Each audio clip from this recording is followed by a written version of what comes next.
السلام عليكم ورحمة الله نحمده ونصلي على رسوله الكريم أما بعد قال رسول الله صلى الله عليه وسلم من أفتى الناس بغير علم كان اسمه على من أفتاه أو كما قال عليه الصلاة والسلام ধারাবাহিক কায়দার আজকে থেকে আমরা আলোচনা করব বাবুল খ দ্বারা যে সমস্ত মূলনীতিগুলো কায়দাগুলো আলোচনা হয়েছে সেগুলো এই দর্শে আলোচনা করা হবে। তো বাবুল খ কায়দা নাম্বার 125 আল খাসু মুবায়্যানুন ফালা ইয়ালহাকুহুল বায়ান।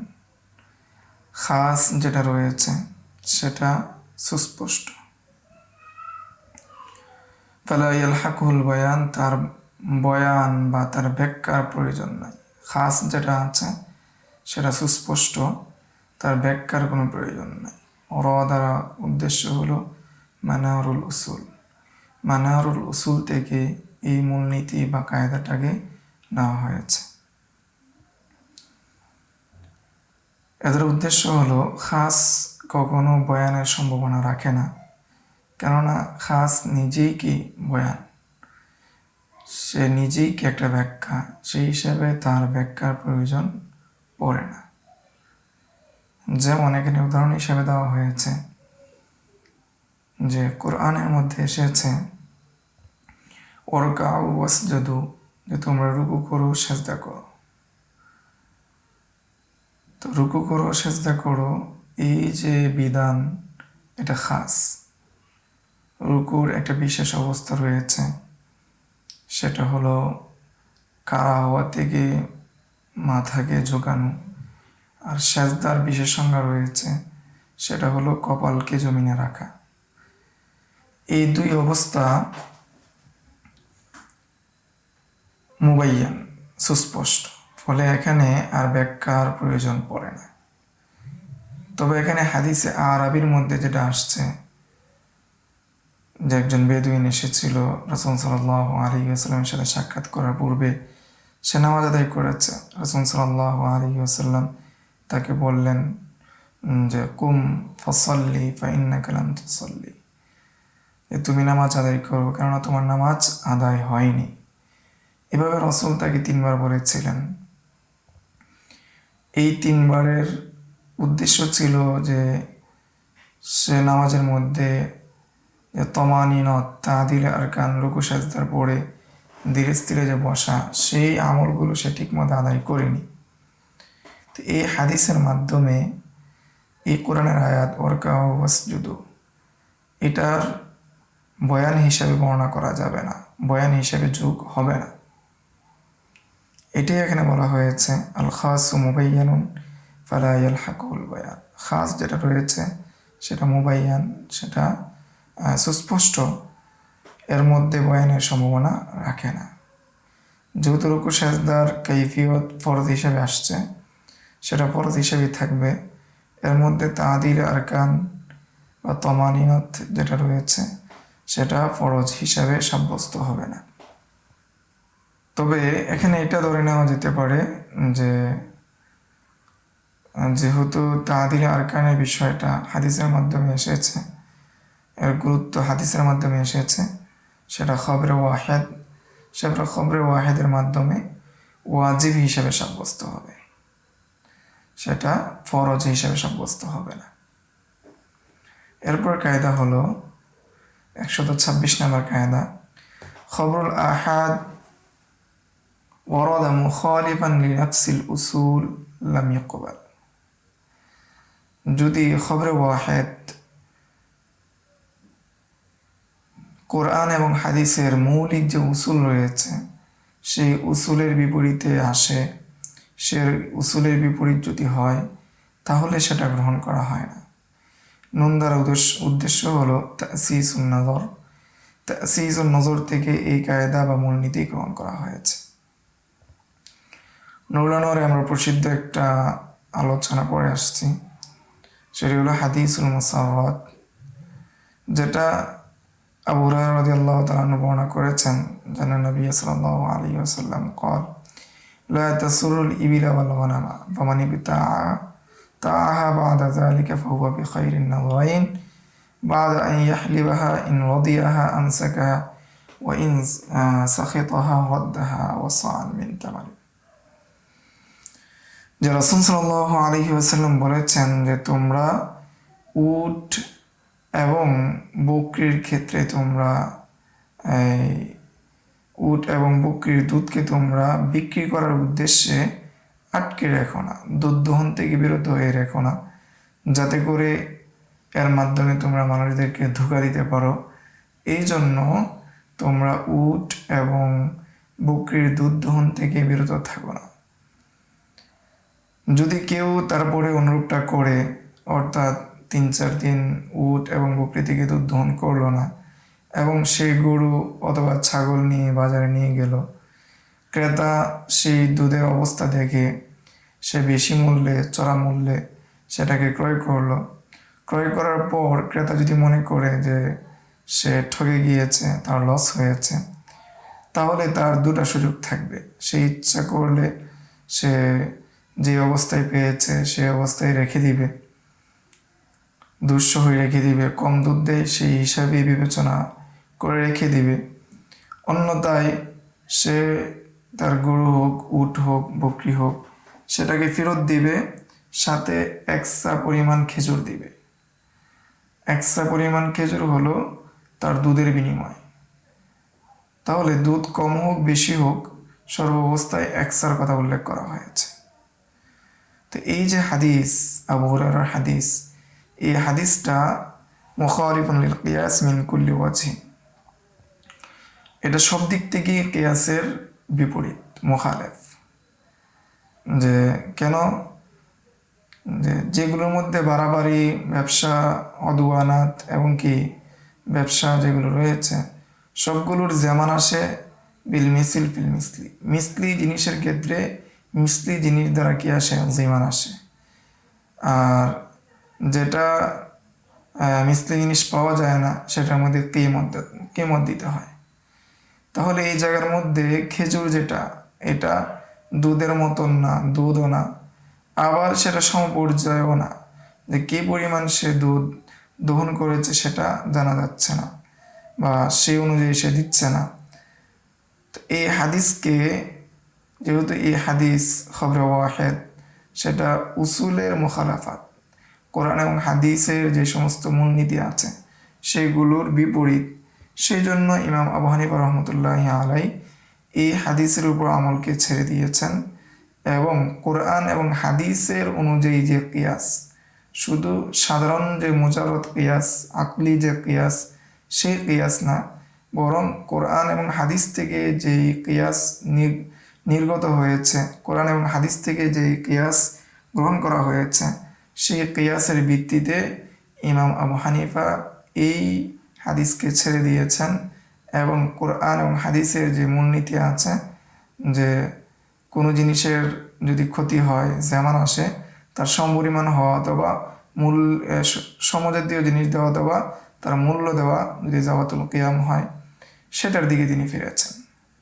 তো এ দ্বারা বলা যাবে না যে তিনি হাদিসকে ছেড়ে দিয়েছেন, বরং তিনি দলিলে আউলার দিকে ফিরেছেন। এটাই 126 নম্বর কায়দা, খবরুল ওয়াহিদ ওয়ারাদা মুখালিফান লিনাফসিল উসুল লাম ইউকবাল। খবরে ওয়াহিদ যদি নফসে উসুলের মুখালাফ হয়, তাহলে সেটা গ্রহণ করা হবে না, সেটা গ্রহণযোগ্য হিসেবে বিবেচিত হবে না। নুন দ্বারা উদ্দেশ্য হলো তাসিসুন নজর, তাসিসুন নজর থেকে এই মূলনীতি গ্রহণ করা হয়েছে। 127 নম্বর কায়দা হলো খবরুল ওয়াহিদ হুজ্জাতুন লিল আমালি বিহি ফি বাবিদ্দিন। খবরে ওয়াহিদ সেটা দ্বীনের ক্ষেত্রে, দ্বীনি বিষয়ে সেটা দলিল হিসেবে গণ্য হবে। সিনিয়র ও সিয়ার দ্বারা উদ্দেশ্য হলো শরুত সিয়ারুল কাবির থেকে এই মূলনীতি গ্রহণ করা হয়েছে। তাহলে আমরা এখান থেকে স্পষ্টভাবে বুঝলাম যে দ্বীনের ক্ষেত্রে খবরে ওয়াহিদ হুজ্জত হয়, তবে দুনিয়াবি ক্ষেত্রে খবরে ওয়াহিদ হুজ্জত হয় না। ইমাম আবু হানিফা রহমতুল্লাহি আলাইহি বলেন, যদি কোনো মুসলিম মুশরিকদের কোনো এক ব্যক্তিকে নিয়ে এসে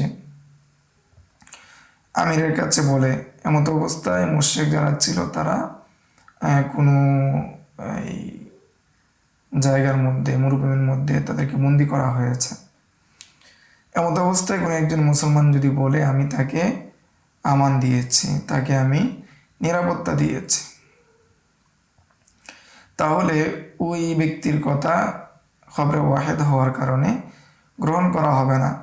তবে যদি সে ব্যতীত অন্য আরও দুইজন সাক্ষী দেয় যে না, সে শুরু দিয়ে আমান দিয়েছিল, তারপর তাদেরকে কি করা হয়েছে, বন্দি করা হয়েছে, তখন গ্রহণযোগ্য হবে। কেন? যদি তারা সাক্ষী না দেয়, বরং দেখা যাচ্ছে যে একজন ব্যক্তি যে আমান দিচ্ছে সে স্বীকারোক্তি দিচ্ছে, এই অবস্থায় যখন মুসলমানের আমিরের কাছে নিয়ে আসা হলো, তখন সে মুসলমানদের গনিমতের মাল হিসেবে গণ্য হচ্ছে। ফলে তাকে শুরু দিয়ে বিশ্বাস করা যাবে না এবং তাকে সত্যায়ন করা যাবে না তার স্বীকারোক্তির মাধ্যমে আমান হওয়ার বিষয়ে। এবং কিয়াসের মধ্যে, কিয়াস দ্বারা এটা ধরে নেওয়া যায় যে আমিরুল মুসলিমিনের জন্য সে যদি চায় তাকে কি করতে পারে, যে মাহসুরিনের পর্যায়ে হিসেবে ধরে, তাকে বন্দি হিসেবে ধরে তাকে হত্যা করার অধিকার রাখে। কিন্তু ইস্তেহসানের ভিত্তিতে, যে মুসলমান যে বলল আমি তাকে আমান দিয়েছি, নিরাপত্তা দিয়েছি, সেই মূলনীতির ভিত্তিতে তাকে গনিমতের মাল হিসেবে গণ্য করা হবে, তাকে হত্যা করা হবে না। হত্যা না করার কারণ হলো, কারণ খবরে ওয়াহেদ সেটা সিদকের সম্ভাবনা রয়েছে। ফলে তার রক্ত প্রবাহিত করা সন্দেহের কারণে তার রক্ত প্রবাহিত করা যাবে না। কেননা যে একজন মুস্তামিন যাকে নিরাপত্তা দেওয়া হয়েছে তাকে হত্যা করা, সেটা আল্লাহ তাআলার হক নষ্ট হয়। এই জন্য একজন মুস্তামিনকে কি করা যাবে না, হত্যা করা যাবে না, যেহেতু এখানে সম্ভাবনা রয়েছে সে মুস্তামিন হওয়ার। তবে যদি খবরে ওয়াহেদ দ্বীনি বিষয় হয়, শরঈ কোনো বিষয় হয়, তাহলে সেটা দলিল হিসাবে গণ্য হবে। বিশেষভাবে যদি সেই বিষয়টা কারো ওপর কোনো জিনিস বাধ্য করা না হয়, কারো ওপর কোনো জিনিস আবশ্যকীয়তা না আসে, তখন সেটা শরঈ দলিল হিসেবে গণ্য হবে। তবে যদি খবরে ওয়াহেদ কোনো ব্যক্তির উপর কোনো বিষয় চাপানো বিষয় আসে, যে কোনো ব্যক্তির উপর কোনো বিষয় লাজেম হয়, তাহলে এটা শাহাদাতের স্তরে হয়ে যাবে, এটা গ্রহণ হবে না। আর যদি দেখা যায় যে একদিক থেকে সেটা কোনো ব্যক্তির উপর এলজাম হয়, আবার অন্য দিক থেকে কোনো ব্যক্তির উপর এলজাম হয় না, তাহলে এই বিষয়ে বিস্তারিত আলোচনা রয়েছে। তাহলে আমরা এখানে মূল কায়দাটা পেলাম, সেটা হলো খবরে ওয়াহেদ কখনোই দুনিয়াবি বিষয়ে কারো উপর হুজ্জত হয় না, তবে দ্বীনি বিষয়ে সেটা হুজ্জত হয়, দলিল হয়, যদি কারো উপর কোনো বিষয় বাধ্য না হয়। 128 নম্বর কায়দা, খবরুল ওয়াহিদি লা ইয়ানফাক্কু আনিশ শুবহা, যে খবরে ওয়াহেদ কখনো সন্দেহ মুক্ত হয় না, শুভা মুক্ত হয় না। সিয়ার দ্বারা উদ্দেশ্য হলো সরু সিয়ারুল কাবির। আচ্ছা, এখন উদাহরণ হিসেবে বলা হচ্ছে, যদি মুসলমান এবং আমিরুল মুসলিমিন তারা যদি কোনো একজন ব্যক্তিকে পাঠায়, এক দূত হিসেবে পাঠায়, যে তারা খবর দিবে যে কাফেরদেরকে যে তোমাদের সাথে আমাদের চুক্তি ভঙ্গ হয়ে গিয়েছে, এবং দূত ফিরে এসে বলল যে সে তাদেরকে খবর দিয়েছে, তাহলে মুসলমানদের জন্য উচিত হবে না ওই দূতের উপর নির্ভর করে, একজন দূতের উপর নির্ভর করে কাফেরদের উপর আক্রমণ করা। কেননা খবরে ওয়াহেদ যেটা রয়েছে সেটা সন্দেহ থেকে মুক্ত না, শোভা থেকে মুক্ত না। এই জন্য দুজন ব্যক্তি পাঠাতে হবে, এটাই মূলনীতি। খবরুল ওয়াহিদি লা ইয়ানফাক্কু আনিশ শুবহা, খবরে ওয়াহেদ সন্দেহ থেকে মুক্ত হবে না। 129 নম্বর কায়দা, আল খিরাজ বিজ-জিমান, যে খেরাত যেটা রয়েছে, খেরাত যেটা সেটা জামানের সাথে, অর্থাৎ যে খেরাজ গ্রহণ করবে জামান হিসাবেই গ্রহণ করবে, জামানের সাথেই আসবে। শিন নুন দ্বারা উদ্দেশ্য হলো আল আসবা ও নাজায়ের থেকে এই মূলনীতি গ্রহণ করা হয়েছে। তাল খেরাজ কুল্লু মা খরাজা মিন শাইইন ফাহুয়া খরাজুন। খেরাজ বলা হয় এমন প্রত্যেক জিনিস যেটা কোনো জিনিস থেকে বের হয় এটাকে খেরাজ বলা হয়। ফলে গাছের খেরাজ হলো তার ফলমূল, প্রাণীর খেরাজ হলো তার দুধ এবং কি তার এই বাচ্চা বংশ। এই কায়দা অর্থাৎ আল খেরাজ বিজিমান, এই কায়দাটা গ্রহণ করা হয়েছে সহিহ হাদিস, যে হাদিস বর্ণনা করেছেন ইমাম আহমদ বিন হাম্বল, ইমাম আবু দাউদ, ইমাম তিরমিজি, ইমাম নাসাই, ইবনে মাজাহ, ইবনে হিব্বান। আয়েশা রাদিয়াল্লাহু আনহার হাদিস তিনি বর্ণনা করেন যে এক ব্যক্তি একটি গোলাম বিক্রি করলো এবং সেটা তার নিকট দীর্ঘদিন রাখলো, মানে কিছুদিন রাখলো। তারপর সে ওই গোলামের ভিতরে আইব পাইল। এই দোষ নিয়ে বা এই বিষয়টা নিয়ে রাসূলের কাছে আসলেন এবং রাসূলের নিকট বিচার দায়ের করলেন। তখন রাসূল সাল্লাল্লাহু আলাইহি ওয়াসাল্লাম সেটাকে ফিরিয়ে দিলেন, অর্থাৎ মালিককে ফিরিয়ে দিলেন। তখন মালিক বলল, ইয়া রাসূলুল্লাহ কদ ইস্তা'মালা গোলামি। তখন মালিক বলল, হে আল্লাহর রাসূল, এ ব্যক্তি তো আমার গোলামকে ব্যবহার করেছে। এর প্রেক্ষিতে রাসূল বললেন, আল খেরাজ বিজিমান, যে খেরাজ যেটা সে যে ফল ভোগ করেছে এটা জামানের ভিত্তিতে।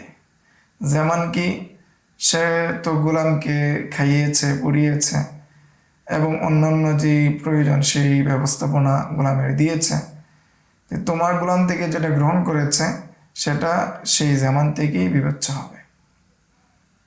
তাহলে আমরা 129 নম্বর কায়দা বা মূলনীতি পেয়ে গেলাম আল খেরাজ বিজিমান, অর্থাৎ খেরাজটা যেটা খেরাজ আসছে, যে লভ্যাংশ আসছে, যে উপকার আসছে সেটা জিমানের বিপরীতে, জিমানের পরিবর্তে ক্ষতিপূরণের বিনিময়ে।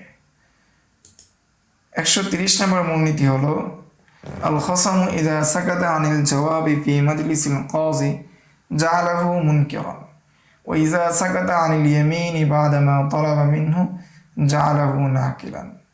সিয়ার সিয়ারুল কাবির থেকে এই মূলনীতি গ্রহণ করা হয়েছে। তাহলে এখানে আল খসম অর্থাৎ যে বাদী, যে দাবি করছে, সে যদি কাজীর মজলিসে চুপ থাকে, সে যদি কোনো কথা না বলে, তাহলে তাকে তার দাবির অস্বীকারী হিসেবে গণ্য করা হবে। আর অপরদিকে বিবাদী যদি কসম থেকে চুপ থাকে, তার নিকট কসম চাওয়ার পরে, তাহলে তাকে নাকিলান হিসেবে গণ্য হবে, অর্থাৎ সে মানে কসম করবে না, বরং সে স্বীকারকারী, যেটা খসমে দাবি করছে, অর্থাৎ বাদী যেটা দাবি করছে সেই বাদীর দাবির স্বীকারোক্তি সে দিচ্ছে, সেই হিসেবে তাকে বিবেচনা করা হবে। এখন কাজের মজলিসে যদি বাদী চুপ থাকে, সেটাকে মুনকি হিসেবে গণ্য করার মূলনীতি হলো লিআন্না তাখিরুল বায়ান আন ওয়াক্তিল হাজাতি লা ইয়াজুজ। যখন প্রয়োজন তখন যদি বয়ানকে তাখির করা হয়, চুপ থাকা হয়, সেটা বৈধ নয়। আর বিবাদীর ক্ষেত্রে কসম থেকে চুপ থাকাকে নাকিরা হিসেবে গণ্য করা হবে এবং অনুকূল বিমানজিলাতিল ইকরার, এবং তাকে বিবেচনা করা হবে কেমন যেন বাদী যে বিষয়টা বলছে সেটাকে সে স্বীকার করে নিচ্ছে। সিয়ারুল কাবিরের মধ্যে এসেছে, যদি কোনো ব্যক্তি মুরতাদ হয়ে যায়, তখন মুরতাদের নিকট বারবার ইসলামকে পেশ করা হবে এবং তার নিকট বলা হবে, যদি সে ইসলাম ধর্ম গ্রহণ না করে এবং সে যদি ফিরে না আসে, তাহলে তার জন্য এই শাস্তি। আর যিনি ইমাম হবেন, যার দায়িত্ব হবে, সে তার নিকট সেটা 3 বার পেশ করবে এবং প্রত্যেকবার যে বিষয়টা তার উপর আবশ্যক হবে সেই বিষয়টা বলবে। তারপরেও যদি সে অস্বীকার করে, তাহলে তাকে খসমের পর্যায়ে ধরা হবে এবং তাকে গনিমতের মাল হিসেবে গণ্য হবে। হেদার মধ্যে এসেছে যদি মুদ্দা আলাই অর্থাৎ বিবাদী যদি কি তাকে নকল করে, অর্থাৎ সে যদি এমিন থেকে চুপ থাকে, তাহলে তাকে বাদীর যেই বিষয় আছে, বাদীর যে দাবি আছে সেটাকে স্বীকারকারী গণ্য করে ফয়সালা করে ফেলবে এবং বাদী যেটা দাবি করেছে সেটা বিবাদীর উপর আবশ্যক হয়ে যাবে। এখানে আরেকটি বিষয় উল্লেখ করা হচ্ছে, সেটা হলো যখন বিবাদীর ক্ষেত্রে কাজের জন্য উচিত হবে, সে তার নিকট কসমের বিষয়টা উল্লেখ করবে এবং সাথে সাথে বলবে যে তুমি যদি কসম না করো তাহলে তোমার বিপরীত হুকুম চলে আসবে এবং তাকে বারবার এই বিষয়ে সতর্ক করা হবে। যখন বারবার তাকরার করা হবে, 3বার বিষয়টা বলা হবে, তারপর যদি সে চুপ থাকে তাহলে তাকে তার বিরুদ্ধে ফয়সালা করা হবে। এখানে যে বারবার বলা হয়েছে সেটা হলো ইহতিয়াতের জন্য, সতর্কতার জন্য। আর যদি একবারের পরেই, একবার কাজী বলার পরেই যদি ফয়সালা করে ফেলে তাহলে সেটাও কি বৈধ, সেটাও বিশুদ্ধ। তবে যদি 3বার করে তাহলে সেটা উত্তম হবে, 3বার পেশ করাটা কি হবে, উত্তম হবে। 131 নম্বর কায়দা বা মূলনীতি হলো আল খাদাউ ফিমা লা ইশতারাতু তাঈন লাহু লা ইয়াদুররু, যে যেখানে নির্দিষ্ট করা শর্ত নয় সেখানে যদি নির্দিষ্ট করতে গিয়ে ভুল করে তাহলে সেটা ক্ষতি হবে না। আবার পড়ছি, আল খাদাউ ফিমা লা ইশতারাতু তাঈন লাহু লা ইয়াদুররু, যেখানে তাইন করা শর্ত নয় সেখানে যদি তাইন করতে গিয়ে ভুল করে লা ইয়াদুররু, সেটা কি করবে না, কোনো ক্ষতি করবে না। সিন্নুন দ্বারা উদ্দেশ্য হলো আল আশবাউন নাজায়ের, আল আশবাউন নাজায়ের থেকে এই মূলনীতি গ্রহণ করা হয়েছে। যেমন কেউ জোহরের ফরজ নামাজে দাঁড়ালো, তার জন্য আবশ্যক না এখানে কয় রাকাত পড়ছে সেটাকে নির্দিষ্ট করা। এখন যদি সে নির্দিষ্ট করতে গিয়ে বা মুখে বলতে গিয়ে যদি 3 বলে অথবা 5 বলে, তাহলে তার এই ভুলের কারণে কোনো ধরনের সমস্যা হবে না, যেহেতু এখানে নির্দিষ্ট করা শর্ত নয়। 132 নম্বর মূলনীতি হচ্ছে উমুরি আওসাতুহা, যে সব ক্ষেত্রে মধ্যম পন্থা যেটা রয়েছে সেটাই উত্তম। মধ্যম পন্থা যেটা সেটাই কি উত্তম, মধ্যম পন্থা অবলম্বন করা উত্তম। এর উদাহরণস্বরূপ বলা হয়েছে যে কোনো ব্যক্তি যদি ওসিয়ত করে যে তার মৃত্যুর পরে কি করবে, তার পক্ষ থেকে একজন যোদ্ধা পাঠাবে। এমত অবস্থায় যদি ওয়ারিশরা যুদ্ধের জন্য পাঠায়, এমত অবস্থায় মুজাহিদ যদি শত্রু এলাকায় প্রবেশ না করে তাহলে সেটা ওসিয়ত পূর্ণ হিসাবে বা ওসিয়ত আদায় হিসাবে বিবেচিত হবে। ওয়ারিশরা যদি বলে একদিন এক রাতের জন্য ওসিয়ত করেছে, আর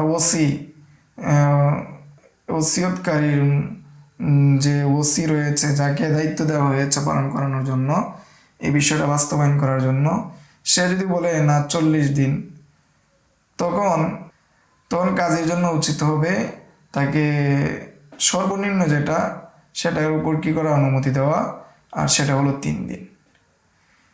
অর্থাৎ ওয়ারিশটা বলতেছে একদিন, কিন্তু ওসি বলতেছে 40 দিন। এই জায়গার মধ্যে কাজের জন্য উচিত 3 দিন। কেন 3 দিন? কেননা এই রিবাতের বিষয়ে, যুদ্ধে কতদিন থাকা উত্তম বা ফজিলতের বিষয়, সেই বিষয়ে হাদিস বা আসার ইখতিলাফ এসেছে। যে কোনো হাদিসে এসেছে যে ওমান রাবাতা ইয়াওমান ফি সাবিলিল্লাহ কানা কাসিয়ামিল উমরি ওয়া কিয়ামি, কেউ যদি একদিন কি করে আল্লাহর রাস্তায় কাটায় তাহলে তার এক যুগ, তার জীবন, সারা জীবন রোজা রাখা, সারা জীবন নামাজ পড়ার সবের ন্যায় হয়ে যাবে। তাহলে অথবা তিনি কালামান হাযা মানাহু, এই অর্থে আবার তিনি, এই হাদিসে এসেছে মান রাবাতা আরবাঈনা ইয়াওমান, যে ব্যক্তি 40 দিন, তাহলে তার জন্য সারা জীবন রোজা রাখা, সারা জীবন নামাজ পড়ার সওয়াব পাবে। আর হাদিসে আসছে মান রাবাতা সালাসাতা ইয়ামিন কানা লাহু কাযা, 3 দিনের কথা আসছে। এখন ওয়ারিস এবং ওসি যেহেতু ইখতিলাফ করছে, সেই হিসাবে তিনটা হাদিস এসেছে, তিনটা সংখ্যা এসেছে। 3 সংখ্যার মধ্যে মধ্যম সংখ্যা যেটা 3 অর্থাৎ সালাসাতু আইয়াম 3 দিন 3 রাত, সেটাকে গ্রহণ করা হবে। কেননা 3 সংখ্যাটা একদিনের চেয়ে বেশি, আবার 40-এর চেয়ে কম, অর্থাৎ মধ্যম। ফলে খয়রুল উমুরি আওসাতুহা, সর্বোত্তম কর্ম হলো মধ্যম পন্থা, এই মধ্যমহীন পন্থা হিসাবে গ্রহণ করা হবে। এই ছিল আরও কয়েকটি মূলনীতি বা কায়দা কওয়াইদুল ফিকহের। সামনের দর্সে আমরা বাকিগুলো নিয়ে ধারাবাহিকভাবে আলোচনা করব ইনশাআল্লাহ। আসসালামু আলাইকুম ওয়া রাহমাতুল্লাহি ওয়া বারাকাতুহু। يؤتي الحكمة من يشاء ومن يؤت الحكمة